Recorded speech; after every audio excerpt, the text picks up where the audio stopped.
What's up, guys? So we Hello. actually approached all of you on our joint couples page, and we asked you guys to ask us a few questions a night ago. So here we are answering those few questions that we got, and yeah, straight into it. Okay, first question is from Shante_CH. How did y'all meet? I don't know. I should answer first or you're gonna answer? You I can don't know. answer. Okay, we met at college. Yeah, first year at Damlin Randbeck. Details. No. Details. Yeah. So wow. We were studying the same thing, and yeah, we met at college. Yeah. Yeah. 2015. Okay. Second question is from Robin. How do you feel marriage differs from a serious relationship? Gonna go for it. I don't know. I'm asking. Babe, just answer the question. Okay. I'm asking. Okay, so how do you feel marriage differs from a serious relationship? Well, there's a big difference. Personally, when you're in a serious relationship, you guys are not like fully living with one another until you get married. That's when you guys are now every day in each other's face. So you get to learn the person more, right? With all their imperfection and stuff. But when we're in a serious relationship, we meet for a couple of hours. We can spend a day, but we're not really living in one house, or we still go back different ways, So when we are in marriage now, you get to walk with the person differently. You see the true colors for who they truly are. Yeah, I think that's the difference. Yeah. There's more to learn in marriage than there is in a serious relationship. You get to see the good, the bad, the ugly. But guys, just like, it's amazing. It's so amazing, like being with the person that you love every single day. Waking up, going to bed with this person. Yeah, I love it personally. Okay. How do you feel seeing your man every day? I think I answered it in the last question. It's really amazing. I love this human, and yeah, like, he makes me sick, but he also makes me so happy. So yeah, it makes me really happy seeing him every day. I'm really happy. Okay, how do you manage to build such a strong relationship being different cultures? Well, I think what really connects us the most is I think it's God. Above all, it's God. Really, like, our relationship is literally not our efforts. It's just because it's a deeper connection that has nothing to do with us. And we just trusted in God for everything, Me being from a different culture, her being from a different culture, me being from a different country, her being from a different country. So when we got together, and the mere fact that we both Christians, and we really just trusted God for our journey, and here we are. So how we work it out, I think it's more of compromising. You have to compromise. Things don't always have to be your way. You don't always have to look at things how you are raised to look at things. You need to know also there's another side, another way to have another view. So if you can compromise, I think you can work anything out. Yeah, I don't know. Yeah, like Joel said, there's a lot of compromise, obviously, in any relationship. But for people who are from extremely different cultures, Joel and I, but now we're kind of seeing a lot of similarities in our two cultures. But of course, like food, certain things that he does that I don't do, maybe certain things his mom taught him to do that I'm like, whoa, what are you actually doing? Yeah, I think it's just, if you love that person, you will compromise. You will find common ground between the two of you, and it will work. Yeah. Maybe you'll fight about it in the beginning, but in the end, it works. You're gonna work it out because you both gonna take these two different things and make it as one and work from there. So that's how we made it work. Okay, next question. the love nurse. How would you solve marital issues between you and your husband? Jeez, so much pressure. We've been married for like 2 weeks. We haven't really had much issues, I think. But for me, like I'm a person that compromises. Also, I am submissive to my husband. So for me, like, there's not really any issues. If there are issues, it's very minor, like why didn't you pick up your socks, or can you take your plate to the kitchen, or that's what we've experienced in the past week. So I'm not an expert at marriage, no, of course not, because like I'm just freshly married, but I would just say, like, you need to find that common ground between the two of you, and yeah, if you respect each other, trust, like, there'll be no issues, no major issues that are like worth packing your stuff up and leaving. No. Yeah, true. And I think also it has to do with conversation. Yeah. You gotta communicate. You have to tell her how you feel, because you both in a covenant. You both, living as one. So whatever that you're holding within you, you just need to speak it out. Yeah. So that's what I do. Talk. Like, if we have our misunderstanding, I need to make sure that we talk. Even though we're going to get upset and we're going to shout at each other, let it be done. Yeah. But at the end of the day, we're going to have a conversation and we're going to look over it. Yeah. And I think people don't solve matters in marriage because they just do not have a simple talk. I think every single person needs to grow that ability to share and tell the partners how they really feel. And, just that communication solves everything. So I think that's, for me, that's what we have experienced, and that's what is working for us so far. Okay, next question is from NEWLYWEDS 25. What has really kept you two together for you to marry each other? Sometimes. Love, number one. Yeah, true. Joel, for me personally,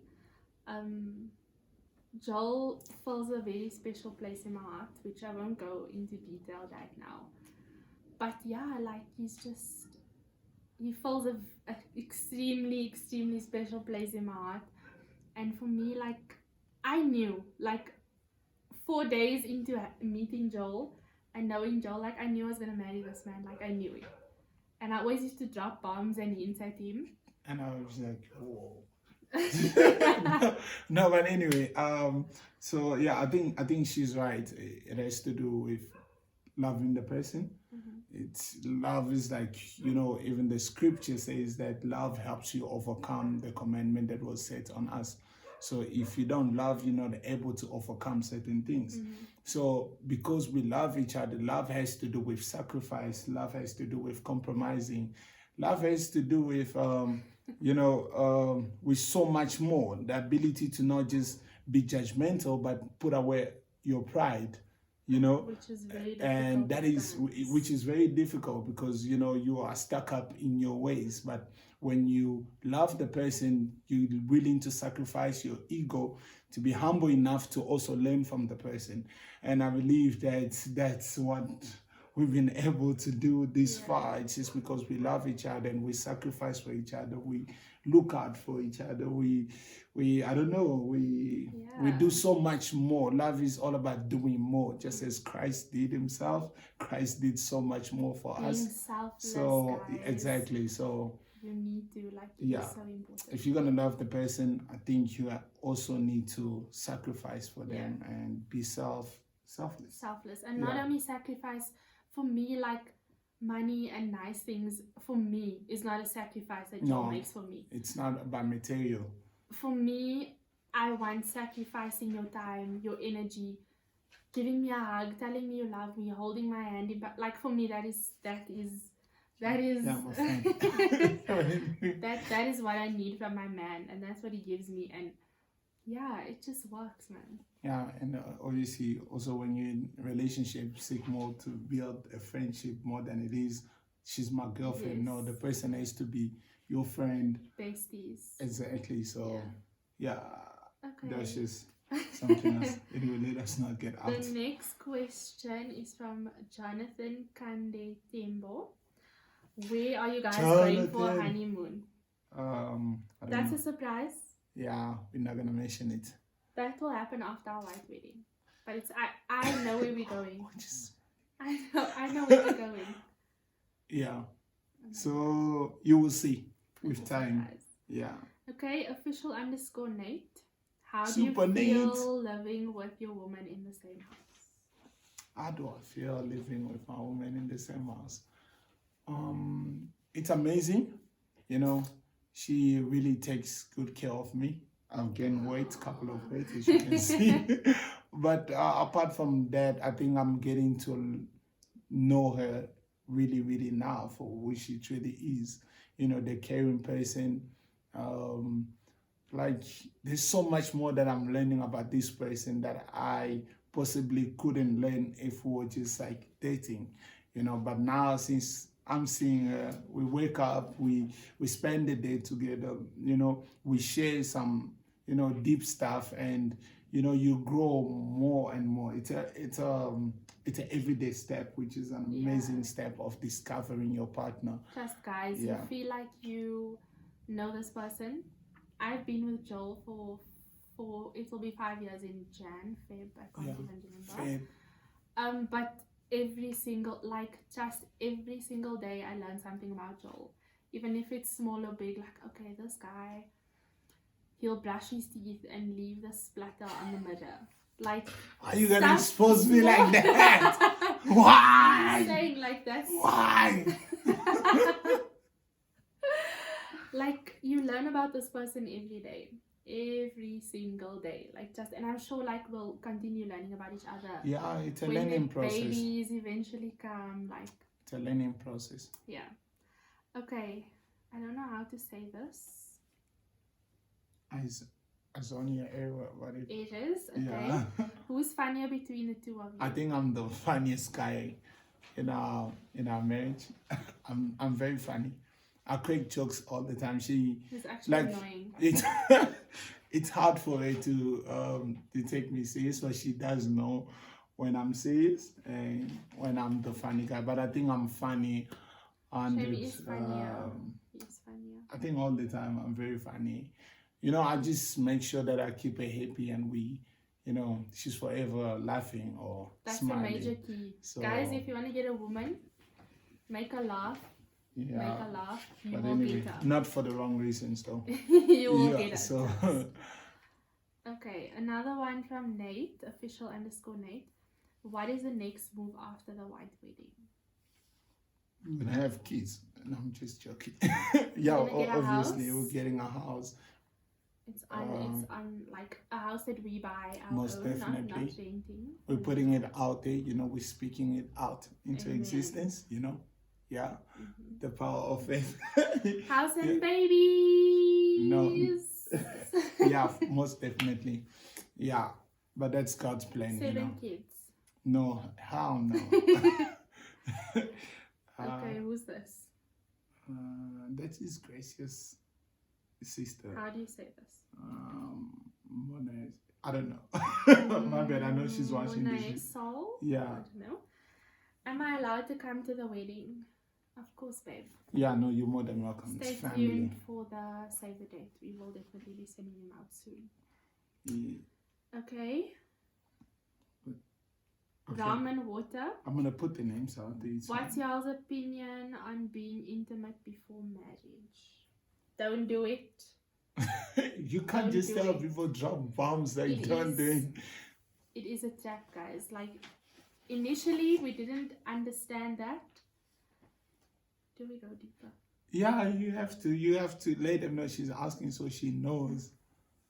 But honestly speaking, we were caught up in you know, in the satisfaction of the flesh, you know, and my sister's giving me eyes behind the camera. But anyway, guys, we were caught up in the desire of the flesh, but there's no fulfillment in the desire of the flesh without being in a covenant. And you know, it only happened for the first few months. Yeah. So, but yeah, where was I? You lost me again. But anyway, I want to get back to it. Yeah, but there's no really satisfaction. There's no fulfillment in self desires like flesh and stuff without being in a covenant. Why am I saying that? Because when you are stuck up in the desire of the flesh, you're only doing things of the flesh. So there is no future. There's nothing that is being said. You're not looking at the brighter side of things. So you are just caught up and consumed by a desire that you get over a few minutes and over again. It's like it's a continuous desire that you'll never get satisfaction from. But when when you're doing it right, which is honoring your God and honoring your parents and being married and being in a covenant, it becomes as though it's a bonus in marriage. It's like a, what can I say? It's more of let me say, it's a more of a refreshment, should I say? Yeah. But anyway, guys, honor your parents, honor your God. We Christians, and we believe in that the devil will keep you trapped in this thing, and you will see no future. But when we departed from it, we started planning our future. I believe that if we were still consumed by that, we wouldn't be where we are today. And because we took a step to depart from the desire of the flesh, and we started living in the body of Christ and living in the spirit, and we started moving by faith, and here we are. And yeah, I think for me it's a bit deeper than that. It's more, yes, it's nice and whatever, but for people who are Christian, like the two of us, and for people who take God seriously, like, guys, let me tell you, if you believe, I don't know how to put this, but it makes a huge difference. Like, you're not just going to see this person for one thing, or that it's not going to end in the desire of the flesh or whatever. I don't want to now. We keep it PG, yeah. But like when we made the decision to stop, it was extremely hard. Let me just tell you, it was hard. Seeing Joel every single day, every weekend, like, it was hard, obviously. But in the end, like, we started to see things happening in our lives, and things were manifesting, and like everything was happening. I started to know Joel more. I started to learn more about Joel. We started to reflect more on the things of God, and like, we guaranteed, like, we would not be married today in this place if we continued. Like, it's a fact. And I just think, like, if you start off your relationship in the desire of the flesh, you are forever consumed by that, because there's nothing else to look unto apart from that. But if you look at it like, we're gonna keep ourselves celibate for some time, but when we get to the goal, and there's it's like when a team works so hard to get the trophy, and they're finally getting the trophy, celebrate that trophy, it feels like it's different. It's different. You feel so connected to your husband or your wife. It's different. It may not sound like it is now, but that's how we felt initially, until we made the decision, and now we are here today. And I can tell you, because there's a big difference. There's no shame in it. Yes, there's no more shame. There's no shame. Oh my God, what did we just do? Like, we need to stop. No. Yeah, so there's no shame in it. And honestly speaking, if you're doing it and you're feeling ashamed, that is the voice of God speaking to you. And if you're doing it, sorry. No, I'm just saying, let me just finish. Yeah. If you're doing it and you are constantly having this kind of shame, or your conscience speaks to you, that is the voice of God telling you that, you need to depart from this way, because the result of it is, it's literally death, It's negative. Yeah, so don't be deceived by that, by the serpent, do the right thing and enter in the covenant with God, and, trust God, let go and let God. Yeah. So God is going to give you guys the strength and the grace that you need to overcome it, and you will overcome it. I mean, if we can do it. It's hard you in the beginning. definitely Let me can tell do you, it. it's hard. But especially for people who are in serious relationships at the moment and are struggling to see growth in their relationship. Like, try and stay celibate for at least a year. Learn more about your man. Learn more about your wife, guys. Not your wife, it's your girlfriend. Like, get to know her on a deeper level than just being intimate with her. Yes, it's fine. You can talk the whole day and then get intimate afterwards, but it's not the same. Like, you need to go and you need to reminisce on what your man has said to you. You need to think, like, there is a huge difference. Like, Yeah. I'm telling you from first-hand experience, you will see change, you will see growth. If you want that thing, ladies, tell your man, 1 minute, boy, like, take yourself to Browns and get me a ring first. Yeah, but I think you don't even have to tell him, because if you... Yes, he will feel he that. will feel it, yeah. you know, and that is him working for a greater reward, you know.